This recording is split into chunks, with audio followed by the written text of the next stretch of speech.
Salmos 103, versículos 1 y 2.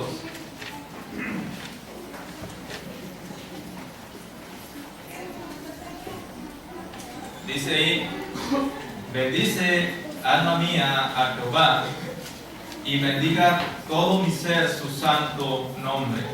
Dice el versículo 2: bendice, alma mía, a Jehová, y no olvides ninguno de sus beneficios. David, hermanos, que es el que escribe este salmo, era una persona que le gustaba, que disfrutaba adorar a Dios. David pensaba, sentía, él creía que su vida dependía totalmente de Dios. Y es por eso que David disfrutaba tanto el adorar a Dios. David fue el que pensó en construir un templo a Dios. Él decía: yo estoy en una casa grande, enorme, y Dios entre telas, entre una tienda, entre cortinas. Porque David entendía que Dios era todo y que Dios era el que lo beneficiaba en todo. Dios, hermanos, ha traído a nuestra vida múltiples y muchas bendiciones. De hecho, hermanos, todo lo que tenemos es gracias a Dios, y sin Él nada de lo que tenemos podría ser. Hoy, hermanos, vamos a hablar de las bendiciones, o si quiere usted verlo de esta manera, de los beneficios que nosotros obtenemos al adorar a Dios en espíritu y en verdad. Ese fue el tema que me asignaron esta tarde. Y hermanos, así como dijo Johnny por la mañana, un tema un tanto difícil. Primero, hermanos, lo primero que debemos entender es, como ya lo había mencionado, es que en realidad todo lo que tenemos es gracias a Dios. Dios todo lo ha dispuesto, hermanos, todo, absolutamente todo lo ha dispuesto para nuestro beneficio. Para nuestro beneficio. El mundo, hermanos, el mundo en el que vivimos, el mundo donde están nuestros pies, hermanos, es para nosotros, para que lo disfrutemos. Ponte a pensar en todos los colores, en todos los árboles, en todos los animales, en todas las frutas, en todo lo que este mundo te da. Es porque gracias a Dios, es porque Dios así lo ha dispuesto, es porque Dios así lo ha formado, es porque Dios así lo ha creado. Y Dios te ha dado algo más a ti, hermano.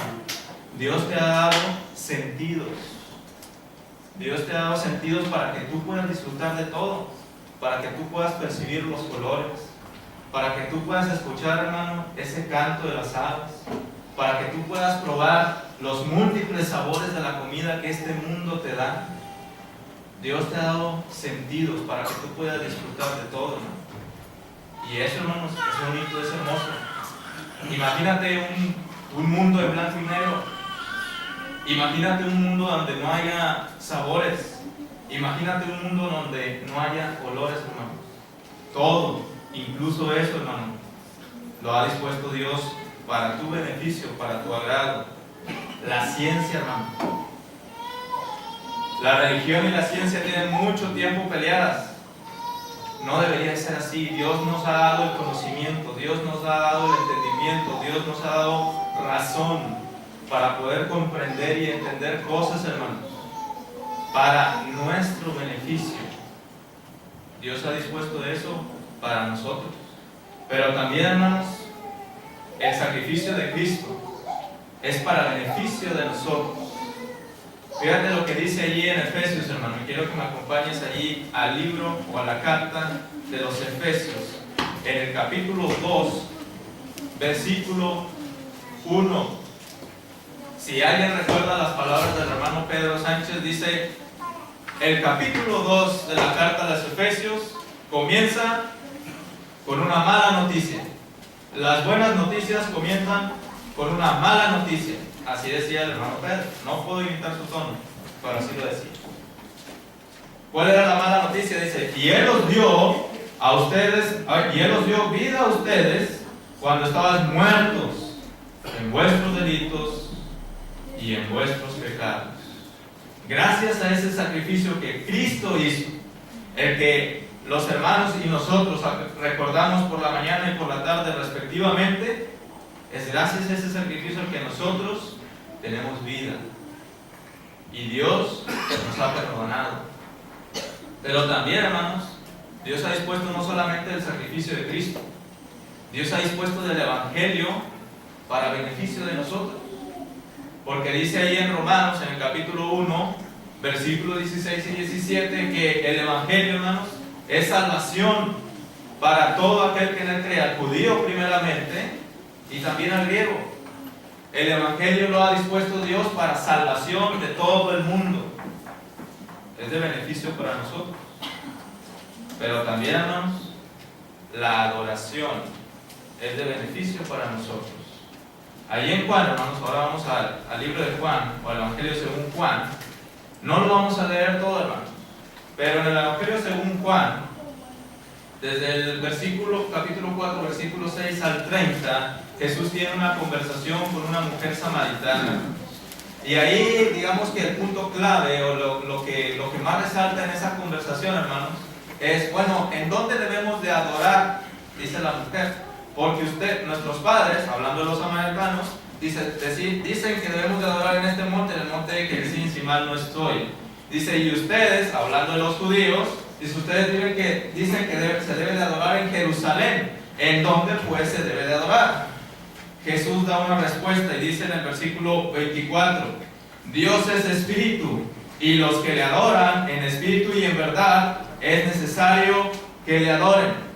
Jesús le está dando a entender a la mujer que no es en un lugar físico, ni es por medio de rituales, ni es por medio de cosas materiales por las que se debe de adorar a Dios, sino lo que realmente busca a Dios en las personas o en sus adoradores es que estos le adoren en espíritu y en verdad. Y hermanos, esto es un tema un tanto extenso, pero vamos a resumirlo de esta manera. Cuando habla Dios de nuestro espíritu, se quiere referir un tanto a nuestro corazón, a nuestra mente y a todas nuestras fuerzas, con todo nuestro ser. Cuando nosotros adoramos a Dios, toda esta parte debe estar vuelta a Dios. Cuando habla de la verdad, hermanos, habla de que debe ser de acuerdo a la sana doctrina, debe de ser de acuerdo a lo que Dios ha establecido, y también que esta adoración debe ser dirigida realmente a Dios. Si ustedes recuerdan, en la conversación que tiene Jesús con la samaritana, les dice, ustedes adoran lo que no conocen, dando a entender que Jesús habría de revelar toda esa verdad. Entonces, vamos a dar por sentado, hermanos, vamos a dar por sentado que cuando nosotros nos reunimos, así como hoy, nosotros estamos adorando a Dios en espíritu y en verdad. Decíamos, hermanos, todo lo ha dispuesto Dios para el beneficio de nosotros. Y una cosa que también debe quedar clara es que usted, hermano, usted está en el pensamiento de Dios. Usted está en el corazón de Dios. De Dios Padre, de Dios Hijo y de Dios Espíritu Santo. Todo lo que han hecho ellos, hermanos, desde el principio de la creación del mundo y desde antes de la fundación del mundo, dice la carta a los Efesios, todo lo ha hecho para beneficio de nosotros. Todo. Incluso, hermanos, la adoración. La adoración también debe de traer, cuando nosotros adoramos en espíritu y en verdad, debe de traer bendición a nuestras vidas, hermanos. Debe de traer bendición a nuestras vidas. Y lo vamos a ver, hermanos, o vamos a tratar de verlo en esta tarde, si es que el tiempo nos alcanza, cómo es que esas bendiciones, hermanos, están relacionadas con cada uno de los actos de oración que nosotros realizamos cuando adoramos a Dios. Y ya los conocemos, hermanos, son la oración, es el canto, es la cena del Señor, es la ofrenda y es la exposición de la palabra. Cómo cada uno de esos actos trae bendición a nuestra vida espiritual. Pero lo primero, y antes de pasar a esos actos, hermanos, quiero que me acompañen primero a leer el libro de Éxodo, hermanos. El libro de Éxodo, en el capítulo 25, hermanos, versículo 22. En el Antiguo Testamento, hermanos, la forma en la que se adoraba a Dios era muy diferente a la que ahora nosotros tenemos para adorarle. Nadie podía ver a Dios y pocas personas tenían ese privilegio de hablar con Dios. Moisés tuvo la bendición de hablar con Dios en una tienda, lo dice creo también en el libro de Éxodo, en una tienda donde iba Moisés, y dice que hablaba Dios con él como quien habla a un amigo, cara a cara.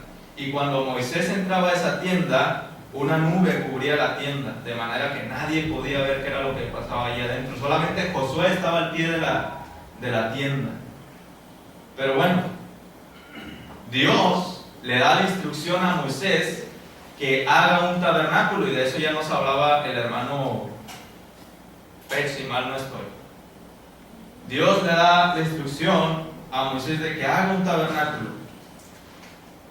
Y una de las cosas que le dice Dios a Moisés, lo encontramos ahí en el versículo 22. Y de ahí, del tabernáculo, hermanos, del lugar santo, en el lugar santísimo estaba el arca del pacto. Dice, de allí te declararé a ti y hablaré contigo sobre el propiciatorio, de entre los dos querubines que están sobre el arca del testimonio, todo lo que yo te mandare para los hijos de Israel. Dios iba a hablar con Moisés. Dios se iba a encontrar con Moisés en ese lugar, y no solamente con Moisés, con el sumo sacerdote. El sumo sacerdote, hermanos, también lo leíamos, o lo veíamos el miércoles en la clase del hermano Pech, si mal no estoy. Una vez al año entraba al lugar santísimo. Una vez al año, y también lo explica el libro de los Hebreos en el capítulo 9, léalo en su casa. Una vez al año Dios se encontraba con el mediador del pueblo en ese lugar, hermanos, en ese lugar.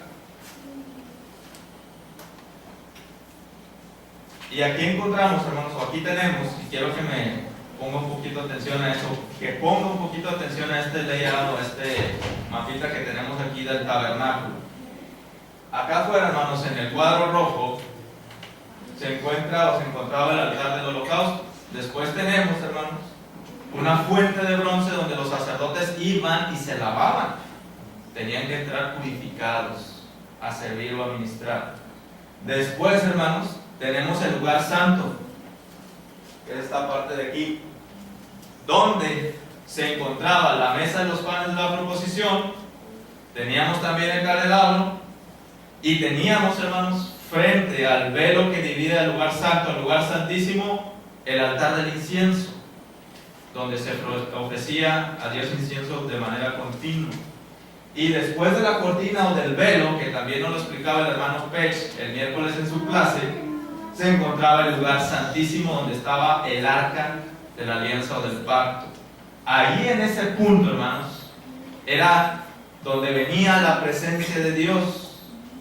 Y decían, lo dice la Biblia también, y lo creían los hebreos, que había un resplandor ahí, hermanos. Un resplandor, un brillo, una gloria, la gloria. La palabra para eso, hermanos, es Shekinah, si mal no estoy, en hebreo. Habla del resplandor de Dios que estaba ahí, hermanos. Entonces, ¿a qué voy? Ahora lea conmigo el libro de los Hebreos. El libro de los Hebreos, hermanos. En el capítulo 10, hermanos. Capítulo 10, versículo 19. Capítulo 10, versículo 19. Si tú lees todo el capítulo, hermanos, capítulo 10, desde el versículo 3 está diciendo que realmente los sacrificios que se ofrecían de continuo nunca satisfacieron a Dios, nunca por decirlo así, le llenaron el ojo a Dios, en realidad nunca pudieron quitar el pecado. ¿Qué dijo Cristo? ¿Qué dijo Dios mismo? Entonces yo me voy a ofrecer. Es lo que está diciendo en pocas palabras todo ese capítulo. Llega al versículo 19 y dice: así que, hermanos, es una manera como de concluir todo lo que ha estado diciendo el escritor. Dice: así que, hermanos, teniendo libertad para entrar en el lugar santísimo por la sangre de Jesucristo. Quiero que te des cuenta de esto, hermanos. Miles, millones de hebreos solamente imaginaban lo que pasaba aquí. Solamente lo imaginaban. Una vez al año, una persona tenía que hacer una serie de rituales y de ceremoniales para entrar aquí. Si no cumplía con lo que Dios ya había establecido, ese sacerdote al entrar ahí moría, hermano, moría, y lo tenían que jalar desde afuera. No podían entrar. El escritor a los hebreos te está diciendo que en un sentido espiritual, y lo explicaba el hermano Pech también el miércoles en su clase, Cristo mismo nos ha dado entrada, no al atrio, no al lugar santo, nos ha dado entrada hasta el lugar santísimo, a la presencia misma de Dios. De manera que cuando tú vienes y te reúnes, estás delante de la presencia de Dios mismo. Mateo, hermanos. Mateo en el capítulo 18.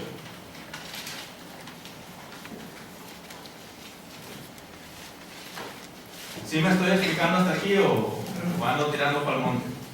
18:20, hermanos. Mateo 18:20, usted léalo, dice en pocas palabras que donde estén dos o tres reunidos en mi nombre, allí estoy yo en medio de ellos. De manera que cuando nos reunimos, hermanos, para alabar a Dios, Dios está aquí. Y tú dirás: hermano, pero es que ahí está hablando de Cristo. Cristo está diciendo eso. Cristo es Dios. Cristo es Dios. Hebreos, nuevamente, hermanos. Hebreos, en el capítulo 1, versículo 1, que también hay mucho que explicar de ese solo versículo, pero quiero que pongamos atención. Perdón, versículo 3, 1:3, hermanos. Dice: el cual, 1:3 de Hebreos, el cual, siendo el resplandor de su gloria, hablando de Cristo, siendo el resplandor de su gloria y la imagen misma de su sustancia, y quien sustenta todas las cosas con la palabra de su poder, habiendo efectuado la purificación de nuestros pecados por medio de sí mismo, se sentó a la diestra de la majestad en las alturas. Hablando de Cristo, hermanos, dice: siendo el resplandor de su gloria. ¿Qué te imaginas cuando los hebreos, que es a quien está dirigida esta carta, leían esto? Siendo el resplandor de su gloria. ¿Sabes qué se imaginaban? Lo que pasaba allí en el lugar santísimo. Cristo es la presencia misma de Dios. Así que lo primero, hermanos, que debemos de entender, no solamente hoy, cada uno de los días de nuestra vida y cada vez que venimos aquí, hermanos, es que venimos a la presencia misma de Dios. Muy acertadas las palabras que decía el hermano Ledesma hace rato. Cuando tú no pones atención, no solamente a la predicación, a cada uno de los actos de adoración, es como si le estuvieras dando la espalda a Dios. Lee el Antiguo Testamento, hermanos. Y una vez un hermano me dijo: para entender el Nuevo Testamento tienes que leer y entender el Antiguo Testamento, y muy cierto. lee el Antiguo Testamento y lee todo lo que tenían que hacer los sacerdotes para entrar ahí y compáralo, y te vas a dar cuenta que dejamos mucho que desear, pero mucho. Ahora sí, hermanos, ¿cómo es, dejando claro esto, cómo es, hermanos, que la adoración trae bendición a nosotros en cada uno de los actos? Y vamos a empezar por la oración. Y no vamos a leer muchos versículos, aunque hay muchos, hermanos. No vamos a leer muchos versículos porque ya nada más nos quedan 13 minutos. La oración, hermanos. La oración.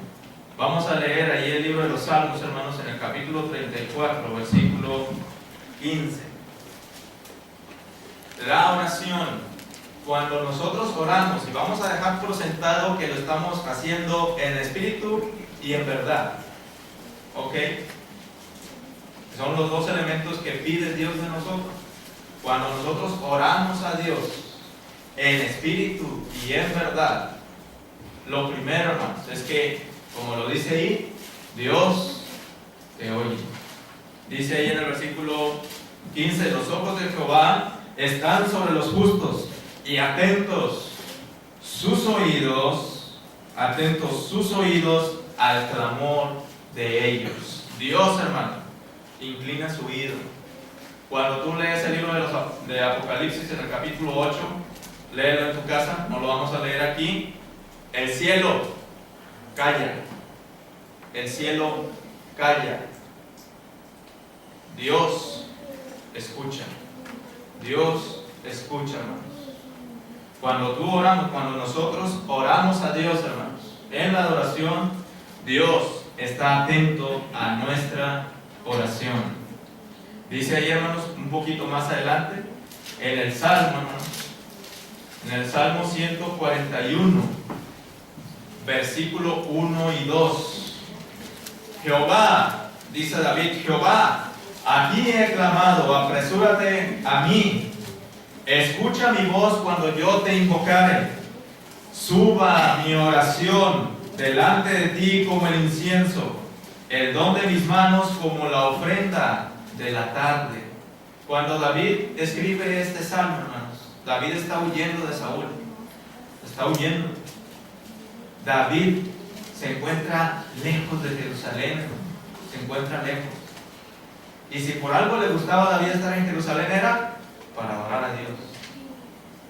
Y David sabe que su oración es como el incienso. Cuando nosotros oramos, hermanos, a Dios por medio, y adoramos a Dios por medio de ella, hermanos, la oración para Dios es como un olor fragante. Dios se complace y Dios se agrada en ella. Y por consiguiente, hermanos, dice ahí en la primera carta de Juan, hermanos, en el capítulo 5, versículos 14 y 15, hermanos. Versículos 14 y 15. ¿Cuál es la ganancia de esto, hermanos? Dios te escucha. Dice aquí, y esta, primera de Juan 5, 14 y 15, y esta es la confianza, o es la seguridad, dice la versión NBI, que tenemos en Él, que si pedimos alguna cosa conforme a su voluntad, Él nos oye. Y si sabemos que Él nos oye, dice, en cualquier cosa que pidamos, sabemos que tenemos las peticiones que le hayamos hecho. Puedes tener la seguridad que cuando nosotros nos reunimos y oramos a Dios, Dios nos va a escuchar y va a dar respuesta a cada una de las peticiones que hayamos hecho. A cada una. Cada una. Entonces, el beneficio que nosotros tenemos es que Dios nos oye. La cena del Señor, hermano. La cena del Señor. Vamos a leer ahí en el libro o en el Evangelio según Mateo, hermanos, en el capítulo 26.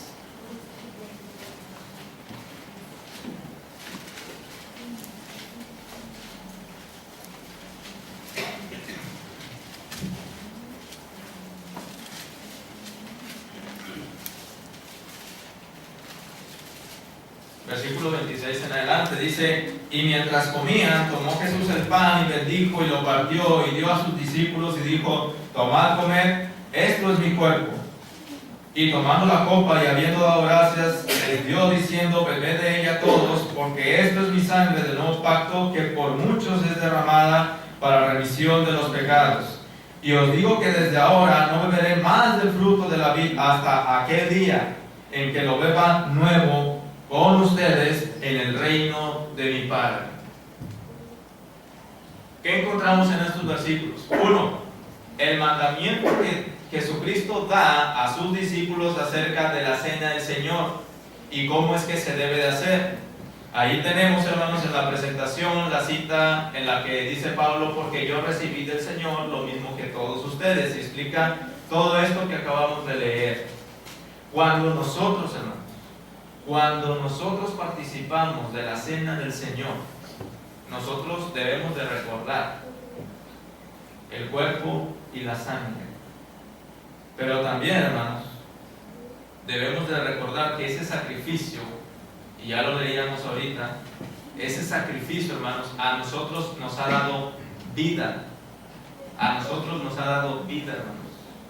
Ese sacrificio que Cristo mismo ha hecho. Y una de las cosas que también debemos de comprender es que Dios, hermano, se encuentra entre nosotros. Ya lo decíamos al principio. Cuando tú, hermano, estás participando de la cena del Señor,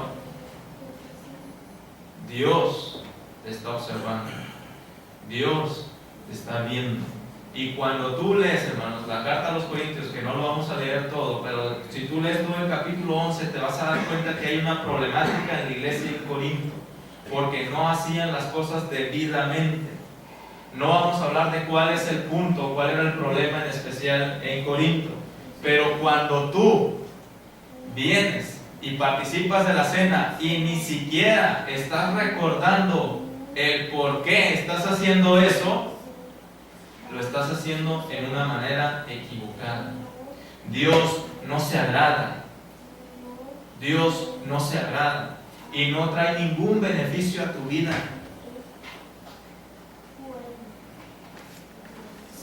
Esto es lo que pienso yo, ojo, aclaro. Esto es lo que pienso yo. Fíjate, a los hebreos, Dios les dio el mandamiento de celebrar la Pascua una vez al año. Una vez al año. Y si tú observas, es algo un tanto parecido. De hecho, en la Pascua, mientras comían, Jesús dio este mandamiento. Pero el mandamiento para la iglesia es de que se haga cada primer día de la semana, cada semana. Otra vez, esto es lo que pienso yo. Es muy fácil olvidarnos. Es muy fácil olvidar. Y no se diga, es muy fácil olvidar los favores que a nosotros nos hacen. Decía el hermano de Elma: Dios no hace favores. Hasta cierto punto es cierto. Pero fíjate todo lo que Dios hizo por nosotros. Y como Dios sabe que somos muy olvidadizos, y vio que los hebreos se les olvidaba de continuo que Él los había liberado de la mano de los egipcios y hacían lo que querían a cada rato, nuevamente, esto es lo que pienso yo, mejor vamos a recordarlo cada primer día de la semana para que no se les olvide.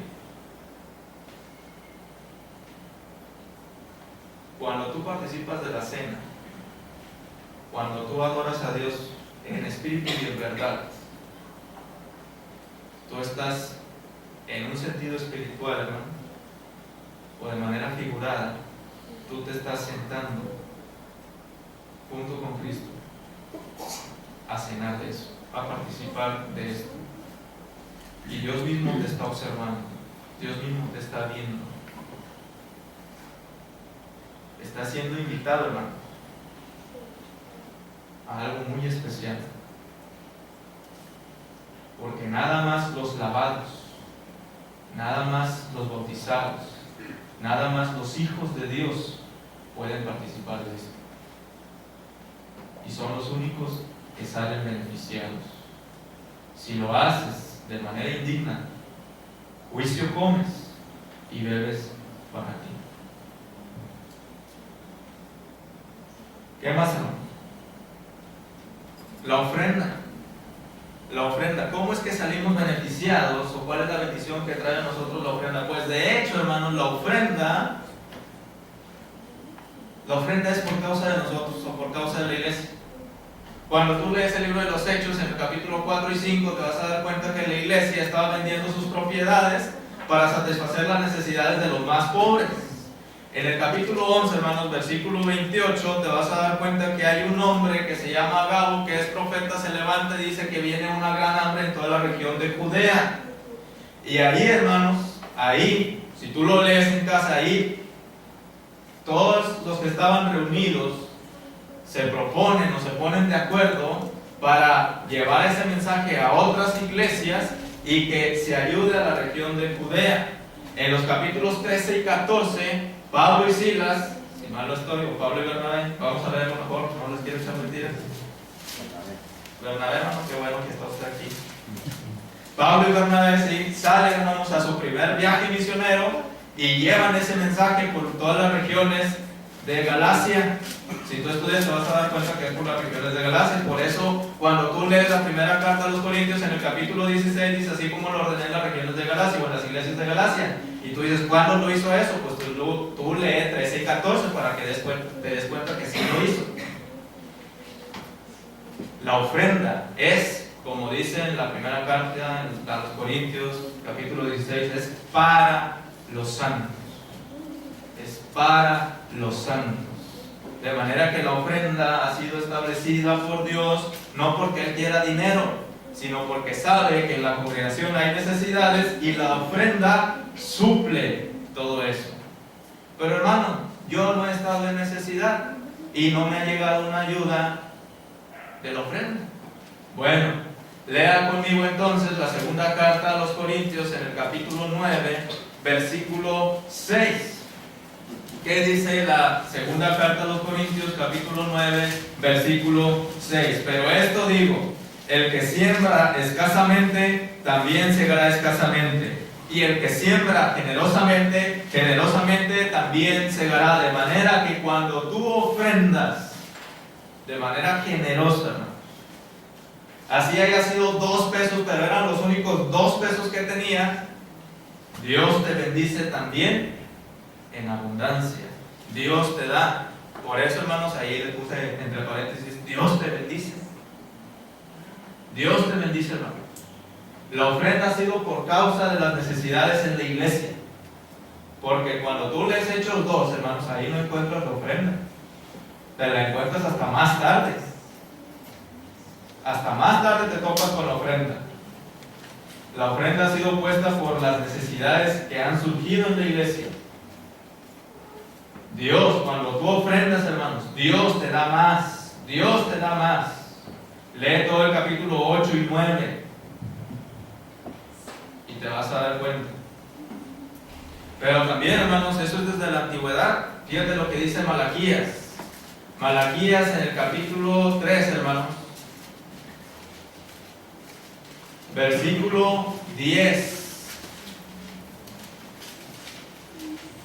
¿Cuál es el problema o por qué es tan enojado Dios y por qué Malaquías tiene que hablar? Le estaban robando a Dios. Se lo voy a poner así. Pudiendo dar 10 pesos, daban 1. Y no les daba vergüenza. Y dice Dios: traed todos los diezmos al alfolí, y haya alimento en mi casa, y probadme ahora en esto, dice Jehová de los ejércitos. Si no os abriré las ventanas de los cielos y derramaré sobre ustedes bendición hasta que sobreabunde. En pocas palabras está diciendo Dios al pueblo hebreo: rétame, tráeme todo lo que tienes y vas a ver que te voy a dar hasta que derrames. Es lo que está diciendo Dios. Cuando tú ofrendas, de todo corazón, Dios te da más. Dios te bendice. Y el canto, hermano. Una vez me dijo la hermana Leonor, tú tárdate lo que te tengas que tardar. Ahora sí le voy a hacer caso. Ahora sí dame caso. El canto, hermanos. El canto, y ahí con perdón de los demás. El canto. ¿Cómo trae bendición espiritual el canto, hermanos? Vamos a leer ahí en la primera carta a los Corintios. La primera carta a los Corintios, en el capítulo 14, desde el capítulo 11 hasta el capítulo 15, hermano, está hablando de cosas que tienen que ver con la adoración en la iglesia. En el capítulo 14, versículo 15, hermanos, dice, ¿qué pues? Primero está hablando de las lenguas. Y en pocas palabras te está diciendo Pablo que si no hay quien interprete y si no hay quien entienda, mejor no digas nada. Entonces dice, ¿qué pues? Oraré con el espíritu, pero oraré también con el entendimiento. Cantaré con el espíritu, pero también cantaré con el entendimiento. Una vez dijo un hermano, y es muy cierto, el canto, hermanos, es una predicación cantada. Es un mensaje cantado, es una clase cantada. Cuando nosotros cantamos, hermanos, y ponemos nuestro espíritu ahí, nuestro corazón, nuestra mente, todos nuestros sentidos, hermanos, nosotros podemos llegar a comprender el mensaje de ese canto y cuál es su aplicación para nuestras vidas. Y a veces esos cantos, hermanos, traen ánimo, traen gozo, traen consuelo a nuestra vida, porque entendemos lo que ese canto nos está diciendo, lo que Dios nos está transmitiendo en ese canto, hermanos, en ese himno. Date cuenta cuántos salmos hay en la Biblia: 150. Y muchos otros cánticos que vienen en muchos otros libros. A los hebreos, así como a Josué y a otros, les gustaba cantar. Y muchos de esos cantos, hermanos, cuando tú lees salmos y ojeas los salmos, canta con alegría, canta con alabanza, pon tu corazón, eleva los cantos a Dios, alaba a Dios, gloria a Dios. El espíritu, hermanos, el corazón se alegra. Lo bueno que tenemos aquí un químico, hermanos. No nos pudiera explicar ahorita, después nos lo explicas. Pero cuando nosotros cantamos, hermanos, está comprobado que cuando nosotros cantamos, ojo, y cantamos con ganas, hermanos, no así todos agüitados como decimos nosotros. Cuando ponemos nuestro corazón al canto, químicamente hablando se liberan una serie de hormonas, endorfinas se llaman, si mal no estoy. Esas hormonas nos dan placer, nos causan alegría, nos llenan de gozo, y en altas cantidades hasta nos causan euforia, pero nos hacen sentir bien. Cuando nosotros cantamos en espíritu y en verdad, el canto nos anima, el canto nos deleita. Es bueno, hermanos, como dice ahí al último, es bueno para nuestro espíritu. Y por último, hermanos, que de esto ya habló mucho Jonathan la semana pasada y esta, la predicación. La predicación. Ya lo decía el hermano Jonathan en la mañana, vamos a leerlo otra vez. La primera carta a los Corintios, hermanos. La primera carta a los Corintios en el capítulo 2, versículo 2.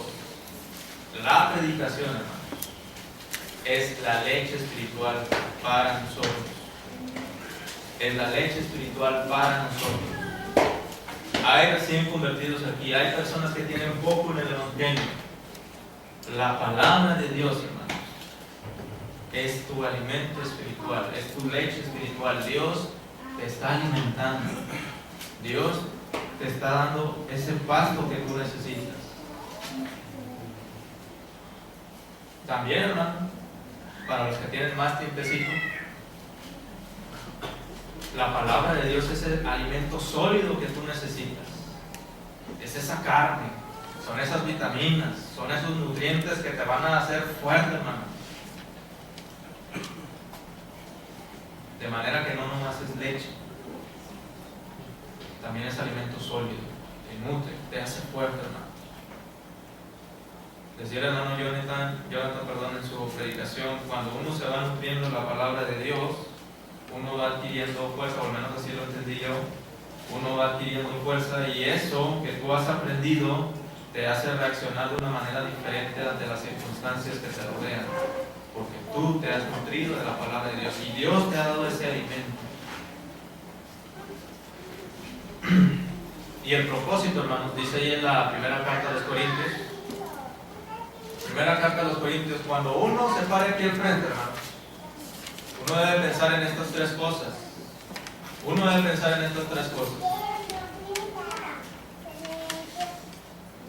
Nuevamente les digo, Pablo está hablando de los que hablan en lenguas. Y Pablo, pues no es que haga menos el don de lenguas, pero está diciendo que lo que realmente importa es la edificación en la iglesia. Es lo que está diciendo Pablo. Dice aquí, pero el que profetiza, y tú dirás, el que ve hacia el futuro, no. El que enseña. Ese es el sentido de la palabra profetizar aquí. Pero el que enseña, está diciendo Pablo, pero el que enseña habla a los hombres. 1.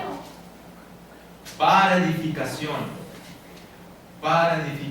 Cuando tú vienes y escuchas la palabra de Dios, o cuando tú vienes y expones de la palabra de Dios, uno de los propósitos debe ser edificación, aprender, crecer espiritualmente. Otro de los propósitos, dice ahí, exhortación. Cuando uno enseñe, hable para exhortación. Y la palabra exhortación a veces la malentendemos y pensamos que es regaño. No, es de ánimo. Es como de una invitación, hermano. Eso es exhortar. No es regañar. Aunque a veces ocurre. Pero es de animar. Y también, hermanos, es de consuelo. Dice ahí, y consolación. Cuando uno habla, hermanos, debe de hablar o para edificar, o para exhortar, o para consolar. Y a veces, hermanos, nosotros lo hemos comprobado. Nosotros salimos de aquí, después de haber escuchado la palabra de Dios, nosotros salimos o edificados porque aprendimos más, o exhortados porque a lo mejor estaba haciendo algo mal, pero la palabra de Dios me animó o me invitó a corregirme, a enderezarme o a hacer cosas que no estaba haciendo del todo bien.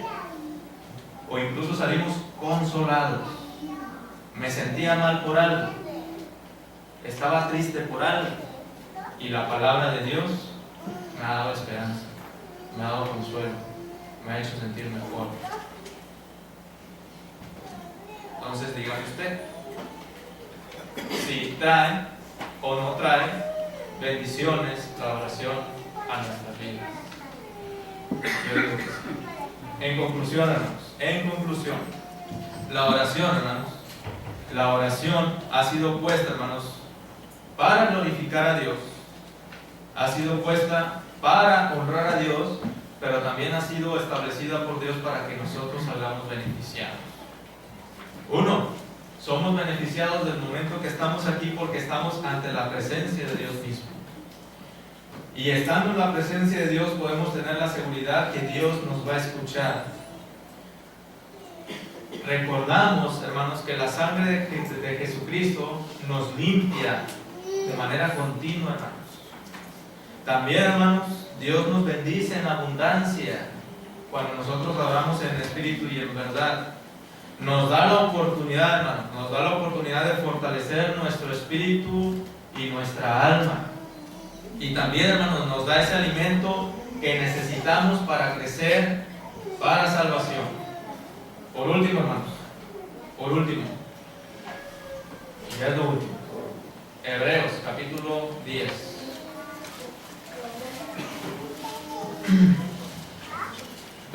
19 al 25. Te decía yo que el escritor a los Hebreos está hablando de ese sacrificio que hizo Cristo y que gracias a él, dice el versículo 19, tenemos entrada al lugar santísimo.